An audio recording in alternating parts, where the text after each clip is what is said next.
அதிகாரம் 2. நேபுகாத் நேச்சார் சொப்பனம் காண்கிறான். தானியேல் அந்த சொப்பனத்திற்கு வியாக்கியானம் சொல்லுகிறார். தானியேல் 4 ராஜ்யங்களை பற்றி சொல்லுகிறார்.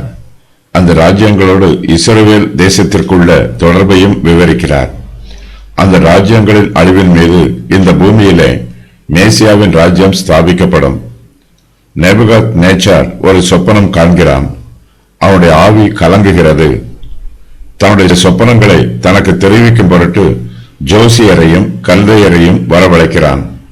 பாபிலோனில் இருக்கிற எல்லா ஞானிகளையும் கொலை செய்யும்படி நேபுகாத் நேச்சார் கட்டளையிடுகிறான். தானியேலும் அவருடைய சிநேகிதரும் கர்த்தரிடத்தில் ஜெபம் பண்ணுகிறார்கள். கர்த்தர் நேபுகாத் நேச்சாருடைய சொப்பனத்தில் மறைபொருளை வெளிப்படுத்துகிறார். தானியேல் கர்த்தரை துதிக்கிறார். தானியேல் நேபுகாத் நேச்சாருக்கு அவருடைய சொப்பனத்தையும் சொப்பனத்தின் அர்த்தத்தையும் சொல்லுகிறார். ராஜா தானியேலை கனம் பண்ணுகிறான். ராஜா தானியேலை பாபிலோன் மாகாணம் முழுவதுக்கும் அதிபதியாக நியமிக்கிறான். தானியேலின் சிநேகிதர்கள் பாபிலோன் மாகாணத்தில் காரியங்களை விசாரிக்க நியமிக்கப்படுகிறார்கள்.